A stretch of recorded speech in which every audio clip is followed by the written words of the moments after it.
salib kebodohan bagi mereka yang mau binasa.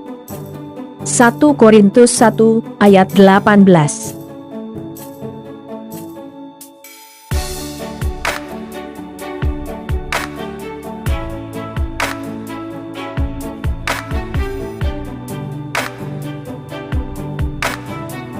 Saya harus mempertajam suara saya, ya harus Bapak, sehingga Bapak Ibu mendengarkan sampai ke belakang sana, bahkan juga kalau boleh sampai keluar sana, ya suara saya. Tetapi Bapak Ibu juga ada tugasnya, yaitu mempertajam telinganya. Puji Tuhan. Ya, jadi kita sama-sama mempertajam, ya. Saya pertajam suara saya dari sini, maka Bapak Ibu di tempat duduk mempertajam telinganya dan mengurangi volume suaranya. Jangan terbalik. Saya yang mempertajam telinga saya, Bapak Ibu yang mempertajam suaranya, ya kan? Nanti pemberitaan firman Tuhan gak ada gunanya Bapak Ibu, ya. Kalau lebih kuat suara Bapak Ibu daripada saya. Sehingga Bapak Ibu Saudara yang dikasihi Tuhan Yesus Kristus, sebelum saya tadi datang ke tempat ini, di mimbar ini saya berdoa kepada Tuhan, Tuhan berkati pita suara saya, sehingga dari awal sampai akhir volume suara saya bisa sama. Puji Tuhan. Bapak Ibu Saudara yang dikasihi Tuhan Yesus Kristus, kalau Bapak Ibu ingat khotbah saya di awal tahun 2020 ini, Bapak Ibu Saudara yang dikasihi Tuhan Yesus Kristus, saya berbicara tentang berlomba menuju panggilan sorgawi. Berlomba menuju panggilan sorgawi. Seberapa banyak di antara kita Bapak Ibu yang masih mengingat khotbah saya tersebut? Nah, Bapak Ibu Saudara yang dikasihi Tuhan Yesus Kristus, berlomba menuju panggilan sorgawi. Ya, saya sampaikan di situ Bapak Ibu bahwa berlomba menuju panggilan sorgawi, Rasul Paulus menegaskan bahwa kita harus berlari menuju panggilan sorgawi tersebut. Puji Tuhan. Berarti saudaraku yang dikasihi Tuhan Yesus Kristus, saya tekankan pada waktu itu, kita bukan berjalan tetapi berlari. Itu artinya bahwa harus ada peningkatan, harus ada atau harus naik ke level berikutnya. Puji Tuhan. Ibaratnya Bapak Ibu, kalau Bapak Ibu lihat tangga yang dua ini, mungkin tahun 2019 kita ada di lantai yang pertama ini, saudaraku yang dikasihi Tuhan Yesus Kristus. Itu berarti ada perubahan di dalam kehidupan kita. Ada perpindahan dari tempat yang satu kepada tempat yang lain. Puji Tuhan. Nah, saudaraku yang dikasihi Tuhan Yesus Kristus, dan saya sampaikan pada waktu itu, dalam berbagai bidang kehidupan kita. Bukan hanya di tengah-tengah pelayanan kita sebagai sebuah organisasi gereja, yaitu gereja Pentakosta. Tetapi juga saudaraku, di mana Bapak Ibu bekerja. Ya, tingkatkan levelmu di dalam bekerja. Apapun profesimu, saudaraku yang dikasihi Tuhan Yesus Kristus, tingkatkan levelmu, saudaraku yang dikasihi Tuhan Yesus Kristus. Mungkin engkau sebagai anak sekolah, tingkatkan levelmu, tingkatkan cara belajarmu. Itu berarti harus ada perubahan di dalam setiap kehidupan kita. Puji Tuhan. Dan harus ada peningkatan. Memulai seri khotbah saya, ya. Saya tidak tahu saudaraku, dalam beberapa bulan ini ada di dalam hati saya, ada di dalam pikiran saya tentang kitab Keluaran. Saya tidak tahu mengapa seperti itu saudaraku, dan semakin saya baca kitab Keluaran ini, semakin saya tertarik saudaraku. Ya, saya coba baca ayat demi ayat, pasal demi pasal, begitu luar biasa daripada kitab Keluaran ini saudaraku. Sehingga saudaraku yang dikasihi Tuhan Yesus Kristus, mengawali khotbah saya ini, saya akan berbicara tentang seri khotbah, yaitu dari kitab Keluaran. Artinya saudaraku yang dikasihi Tuhan Yesus Kristus, dalam beberapa Mungkin saudaraku beberapa bulan ke depan saya akan bahas daripada kitab Keluaran ini. Mari kita sama-sama buka Alkitab kita.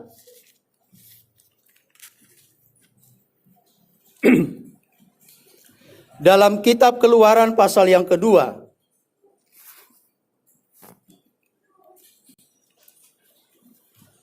Umat na perjamita yate. Ikoboy dalam segala hal. Mulo dang adong mik. Dang buy gabi alasan. Babulo dang adong mik. Bapakuaton pulume suara. Semampuna. Memang boleh tabereng damang do dahil nang adong dua kahambang batuan na sangat luar biasa. Mulo jam berjamita berjam-jam. Tetapi suaranya tetap dari awal sampai akhir seperti itu, tidak ada parau.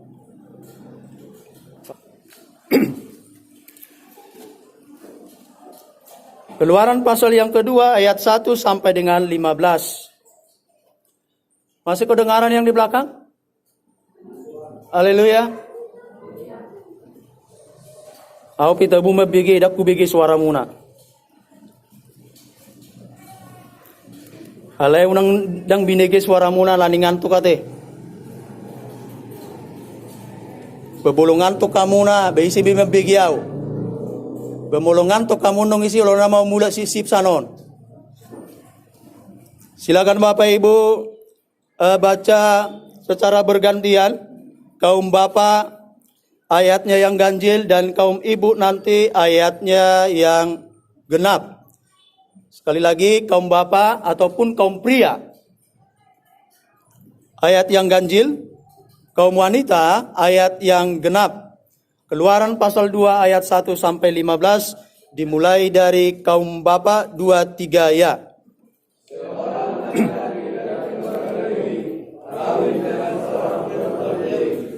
Lalu mengandunglah ia dan melahirkan seorang anak laki-laki. Ketika dilihatnya bahwa anak itu cantik, sesungguhnya 3 bulan lamanya. Tetapi ia tidak dapat menyembunyikannya lebih lama lagi. Sebab itu diambilnya sebuah peti pandan, dipakalnya dengan gala-gala dan ter. Diletakkannya bayi itu di dalamnya, dan ditaruhnya peti itu di tengah-tengah teberau di tepi sungai Nil. Makanya perempuan berdiri di tempat yang agak jauh untuk melihat apakah dapat menjadi dengan dia.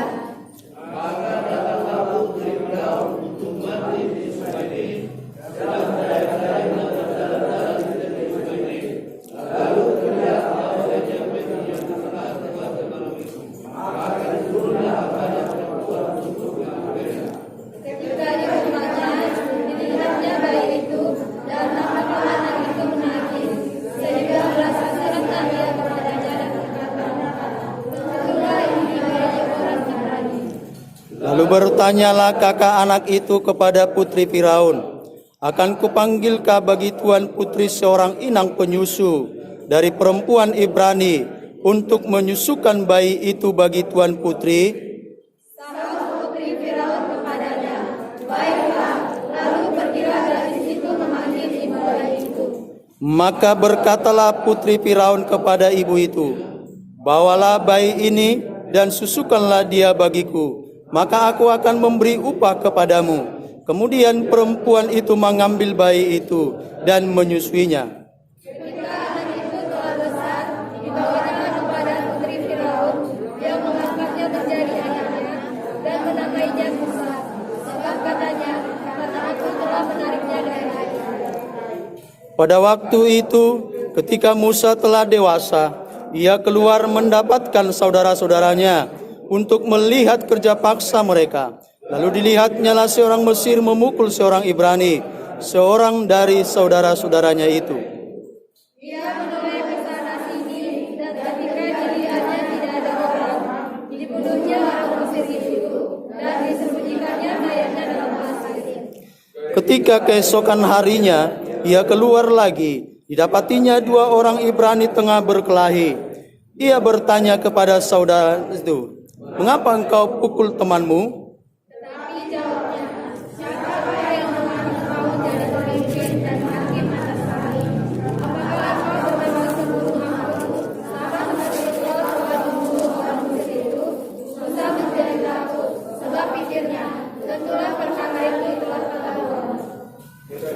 Ketika Firaun mendengar tentang perkara itu, dicarinya ikhtiar untuk membunuh Musa. Dan tiba di tanah Midian, lalu ia duduk-duduk di tepi sebuah sumur. Silakan duduk Bapak Ibu Saudara yang dikasihi Tuhan Yesus Kristus. Saudaraku, kitab Keluaran ini ditulis oleh Musa sendiri, ya. Ada 5 kitab yang ditulis oleh Musa.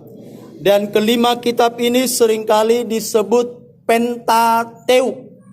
Pentateuk. Rapmadok majita. Pentateuk. Selai. Pentateuk. Artinya Bapak Ibu Saudara yang dikasihi Tuhan Yesus Kristus, penta berarti 5. Ya. Lalu saudaraku yang dikasihi Tuhan Yesus Kristus, kata yang kedua adalah kata teukos, yaitu gulungan ataupun kitab. Nah saudaraku yang dikasihi Tuhan Yesus Kristus, seringkali juga disebutkan kelima kitab ini dalam tradisi bangsa Israel 5 kitab Torah, yaitu Kejadian, Keluaran, Imamat, Bilangan, dan juga Ulangan. Hal yang sangat luar biasa dalam penulisan kitab ini saudaraku, kelima kitab ini, yang pertama Musa menulis tentang apa yang sudah terjadi jauh sebelum ia lahir. Bahkan juga ribuan tahun sebelum dia lahir. Bapak Ibu, beda menulis zaman dulu dengan sekarang. Kalau sekarang orang menulis sudah banyak referensi buku. Ya. Sudah ada di Google. Apapun yang engkau cari saat ini, engkau tanya ke Om Google, pasti dijelaskan di situ sejelas-jelasnya Bapak Ibu Saudara yang dikasihi Tuhan Yesus Kristus. Oh, zaman dulu belum ada Google Bapak Ibu. Ya. Bahkan juga buku-buku belum ada Saudara. Dan kalau kita menelusuri, ini kitab-kitab ini tidak ditulis pertama sekali di buku. Ada yang disebut dengan perkamen-perkamen. Ya, Musa waktu menulis ini tidak ada referensi saudaraku yang dikasihi Tuhan Yesus Kristus. Coba bayangkan saudaraku, bagaimana Musa mengetahui tentang penciptaan sementara dia belum ada di sana saudara. Tetapi referensi satu-satunya adalah Allah yang sumber segala pengetahuan. Puji Tuhan. Artinya saudaraku yang dikasihi Tuhan Yesus Kristus, sekalipun Musa belum ada referensi buku-buku yang dia pakai untuk menuliskan tulisannya, tetapi ada Allah yang sumber daripada segala sumber pengetahuan. Sehingga saudaraku yang dikasihi Tuhan Yesus Kristus, Musa mampu mengungkapkan peristiwa yang jauh ribuan tahun yang belum dia saksikan, yang belum dia alami. Lalu saudaraku yang dikasihi Tuhan Yesus Kristus, beda lagi dengan Yohanes. Yohanes menuliskan tentang peristiwa ribuan tahun sesudah dia. Dan itu digenapi satu persatu, puji Tuhan. Dan kalau kita lihat kitab Wahyu itu saudaraku, ya, ini sampai saat ini pun kitab Wahyu ini saudaraku, ya. Karena apa saudaraku? Karena banyak sekali yang tercatat di dalam kitab Wahyu itu digenapi lagi ke depannya saudaraku. Luar biasa enggak, puji Tuhan? Luar biasa saudaraku. Kalau bukan Allah yang bersama-sama dengan Musa, yang memberikan inspirasi kepada Musa, bagaimana mungkin Musa bisa menuliskan sebuah peristiwa yang belum pernah dia alami, sebuah peristiwa yang ribuan tahun yang lalu terjadi. Hidup Anda ditulis ibana di kitab Kejadian ini. Pada mulanya Allah menciptakan langit dan bumi. Lengkap semuanya saudaraku. Urut-urutannya demikian detailnya saudaraku. Tidak ada satupun yang keliru dilihat dari penelitian-penelitian yang dilaksanakan. Jangan pikir saudaraku bahwa Alkitab ini sampai sekarang ini juga diteliti ini. Sampai saat ini juga Alkitab ini diteliti saudaraku. Apalagi orang-orang yang tidak setuju dengan Alkitab, maka secara sedetil mungkin akan dicari kelemahan daripada Alkitab. Sekalipun ada penelitian-penelitian seperti itu, saudaraku yang dikasihi Tuhan Yesus Kristus, tetap kebenaran daripada kebenaran firman Tuhan ini sudah teruji, puji Tuhan. Itu sebabnya jangan ragukan kebenaran firman Tuhan. Ketika ada orang yang mengatakan bahwa Alkitab tidak firman Tuhan, jangan engkau ragu, saudaraku. Karena apa? Karena Alkitab ini adalah firman Tuhan yang diilhamkan, yang diinspirasikan langsung oleh Allah kepada penulis-penulisnya. Termasuk juga Musa mengungkapkan apa yang tidak dia lihat, apa yang tidak dia alami, saudaraku yang dikasihi Tuhan Yesus Kristus. Bisa tertera di dalam Alkitab ini. Bukankah itu sesuatu hal yang luar biasa, saudaraku? Bahkan lebih mengagetkan lagi, saudaraku yang dikasihi Tuhan Yesus Kristus, Musa menulis sendiri tentang kematiannya. Dia tulis tentang kematiannya, saudaraku. Dan dia tahu mati nanti Tuhan yang menguburkan dia. Kalau saudara tidak percaya, mari kita sama-sama buka dalam Ulangan pasal 34.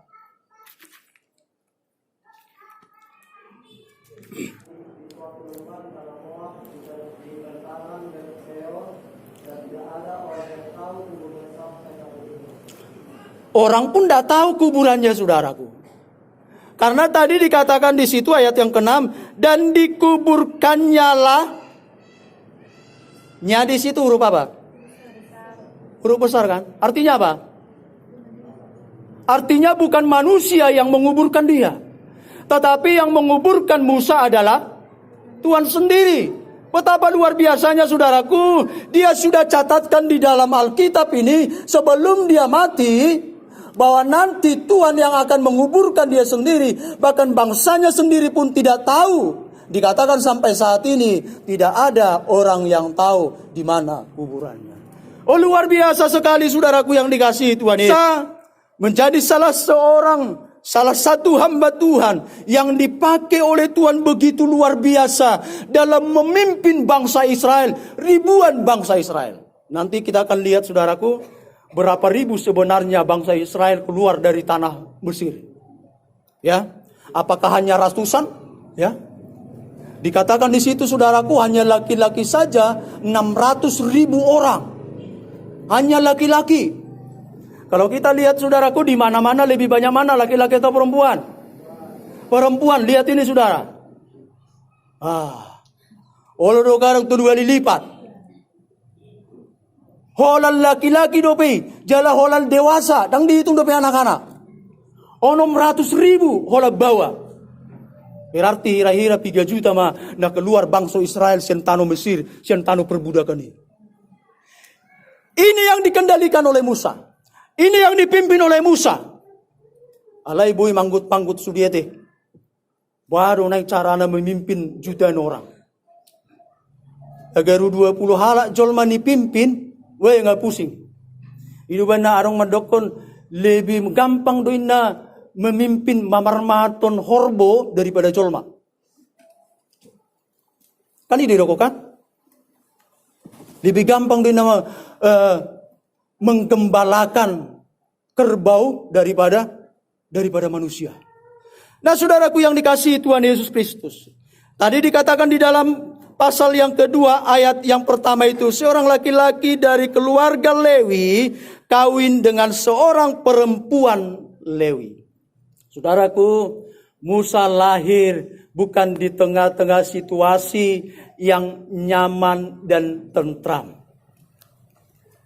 Ketika Musa dikandung oleh ibunya, sudah ada kabar, sudah ada informasi, sudah ada permintaan dari sang penguasa dunia yang ada pada waktu itu, yaitu Raja Mesir, yang meminta supaya setiap laki-laki, sekali lagi, supaya setiap anak laki-laki yang baru lahir, begitu dia lihat bahwa itu anak laki-laki, langsung berlari-lari lalu dicampakkan ke sungai Nil tanpa menunggu, saudaraku. Coba kita lihat dulu, saudaraku, apa perintah daripada Raja Mesir. Ayat pasal 1 ayat yang ke-22. Kita perhatikan bersama-sama.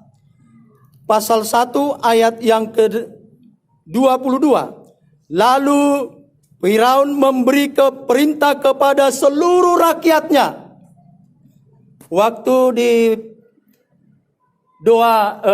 ibadah Rabu, ya saya sudah sampaikan tahap demi tahap perintah daripada Firaun untuk apa? Untuk menghancurkan, untuk membinasakan daripada bangsa Israel. Itu sebabnya Bapak Ibu, marilah kita datang ke ibadah hari Rabunya. Rugi Bapak Ibu kalau tidak datang. Iya jelas, rugi saudara. Ya, kenapa? Karena firman Tuhan juga disampaikan di sana. Jadi kalau hanya hari Minggu kita datang, Bapak Ibu sangat rugi. Kenapa rugi? Karena Bapak Ibu tidak mendengarkan kebenaran firman Tuhan yang disampaikan oleh hamba-hamba Tuhan pada hari Rabu. Jelas itu saudaraku. Bapak Ibu tidak akan tahu apa yang saya sampaikan tentang bidan-bidan yang begitu luar biasa saudaraku. Perempuan-perempuan yang begitu luar biasa. Mereka tidak taat kepada penguasa dunia. Padahal ini perempuan yang seringkali kita konotasikan bahwa perempuan itu adalah lemah. Tetapi begitu ada perintah dari seorang raja yang mengatakan kalau kamu menolong perempuan-perempuan Ibrani, maka kalau dia laki-laki, bunuh dia. Tetapi perempuan-perempuan ini sangat luar biasa. Dia tidak mengindahkan apa yang disampaikan oleh raja, sang penguasa pada waktu itu. Nah saudaraku yang dikasihi Tuhan Yesus Kristus, dalam situasi seperti inilah keturunan Lewi tadi, suami yang dari keturunan Lewi, istri yang dari keturunan Lewi sedang mengandung saudaraku yang dikasihi Tuhan Yesus Kristus. Dan saya percaya saudaraku, kalau ada suami istri dan ketika permintaan Firaun ini saudaraku sampai ke telinganya, maka saya yakinkan saudaraku, mereka yang baru menikah pada waktu itu tidak akan pernah berdoa supaya di tengah-tengah keluarga mereka hadir seorang anak laki-laki. Itu tidak akan pernah saudaraku. Saya berani jamin saudara. Coba bayangkan saudaraku, kita baru kawin ini, baru melangsungkan pernikahan, ya. Tiba-tiba saudaraku yang dikasihi Tuhan Yesus Kristus, ada informasi yang datang kepada kita, mengatakan kalau ada anak laki-laki yang baru lahir, maka anak laki-laki tersebut harus dibunuh. Maka saudaraku, suami istri tidak akan pernah meminta kepada Tuhan supaya anak yang ada di dalam kandungannya itu adalah seorang laki-laki. Karena apa? Karena tidak ada gunanya. Begitu dia lahir, laki-laki langsung dibuang, langsung dibunuh. Nah inilah yang terjadi dengan keluarga ini saudaraku yang dikasihi Tuhan Yesus Kristus. Apalagi pada waktu itu saudaraku, sudah ada 2 kakak daripada Musa, ya. Nah saudaraku yang dikasihi Tuhan Yesus Kristus, lalu mengandunglah ia dan melahirkan seorang anak laki-laki. Lalu mengandunglah ia, mengandung dan melahirkan seorang anak laki-laki. Dan saya yakin dan percaya saudaraku, ketika suami yang dari Lewi itu tadi dan juga istrinya melihat itu saudaraku, maka jantungnya mulai berdetak kencang. Kebahagiaan itu langsung ditutupi oleh yang namanya ketakutan, yang namanya kekhawatiran. Karena apa saudaraku? Begitu bayi itu lahir, nguak, nguak, nguak, nguak, maka kebahagiaan itu sirna sebentar. Kenapa sirna sebentar? Karena ada ketakutan, ada kekhawatiran di dalam dirinya. Karena apa? Ini sebentar lagi anak ini akan mati. Ya, itu sudah pasti saudara. Sehingga saudaraku yang dikasihi Tuhan Yesus Kristus, dikatakan oleh kebenaran firman Tuhan, oleh karena takutnya anak ini pun disembunyikan. Di tengah-tengah keluarga kami baru satu dipercayakan Tuhan seorang anak, ya. Dan memang benar saudaraku, ya, dan saya tidak tahu pengalaman Bapak Ibu. Dan memang benar saudaraku bahwa anak itu semakin besar semakin besar dia, semakin tambah usianya, maka suaranya pun akan semakin kencang. Sehingga dimanapun si anak tersebut disembunyikan, karena dia mengalami pertumbuhan, rongga tenggorokannya ini pun semakin berkembang, maka suaranya pun akan semakin berkembang saudaraku. Maka tentunya saudaraku yang dikasihi Tuhan Yesus Kristus, akan kedengaranlah suara anak-anak ini kemana-mana saudaraku. Dikatakan kebenaran firman Tuhan saudaraku, selama 3 bulan disembunyikan oleh orang tuanya. Kenapa disembunyikan saudaraku? Karena ada ketakutan, ada kekhawatiran. Kenapa takut? Kenapa khawatir? Karena ada perintah bahwa semua anak laki-laki harus dibuang. Wilala damang dodei nang sajahat-jahat ni orang tua, nang peadong sada perintah songoni. Datung dengan rela ibana, ngay di bereng belahir inat tanay, setabi majo diho, omak ni sucok, alanang aro parintasian tertinggi dari republik ini. Maaf majo diho, buat anaknya langsung berlujung ibadah di leparot ke sungai ini. Sahaja di colma damang dodenang. Saya yakin dan percaya tidak ada seperti itu saudara. Ya, tidak ada seperti itu saudaraku yang dikasihi Tuhan Yesus Kristus. Tetapi oleh karena rasa cinta mereka, oleh karena rasa kasih sayang mereka kepada anak-anak itu, sekalipun anak-anak itu, anak yang lahir itu membawa sebuah kekhawatiran kepada orang tuanya, tetapi saudaraku yang dikasihi Tuhan Yesus Kristus, sebagai orang tua yang melahirkannya, yang mengasihi dia, saudaraku yang dikasihi Tuhan Yesus Kristus, dia hilangkan rasa takutnya, dia hilangkan rasa khawatirnya, dia sembunyikan anaknya. Tetapi firman Tuhan katakan hanya 3 bulan saja. Lalu saudaraku yang dikasihi Tuhan Yesus Kristus, karena memang gak bisa lagi disembunyikan. Tidak mungkin saudaraku mereka gali lubang di rumahnya, lalu dibawa ditaruh di situ. Itu artinya sama dengan membunuh juga. Jadi saudaraku yang dikasihi Tuhan Yesus Kristus, kalau dibuat seperti itu ya lebih baik dibuang. Ya kan? Nah saudaraku yang dikasihi Tuhan Yesus Kristus, lalu di ayat yang berikutnya dikatakan di situ, tetapi ia tidak dapat menyembunyikannya lebih lama lagi. Sebab itu diambilnya sebuah peti pandan, dipakalnya dengan gala-gala dan ter, diletakkannya bayi itu di dalamnya, dan ditaruhnya peti itu di tengah-tengah teberau di tepi sungai Nil. Kenapa? Karena secara manusia memang bayi yang lahir ini saudaraku membawa musibah bagi mereka saudara. Sehingga walaupun disembunyikan beberapa bulan, itu tidak akan bertahan. Artinya saudaraku, para penguasa, para pasukan daripada Firaun, bahkan juga rakyatnya, orang-orang Mesir, saudaraku yang dikasihi Tuhan Yesus Kristus, pasti akan mendengar. Ketika didengarkan saudaraku, tanpa melapor kepada Firaun, tanpa melapor kepada pasukan daripada Firaun, maka dia berhak, rakyatnya berhak saudaraku, masuk ke rumah itu dan membawa itu si anak. Dan saya yakin dan percaya saudaraku, ketika orang tuanya mempersiapkan apa tadi dikatakan di sini, tetapi ia tidak dapat menyembunyikan lebih lama lagi, sebab itu diambilnya sebuah peti.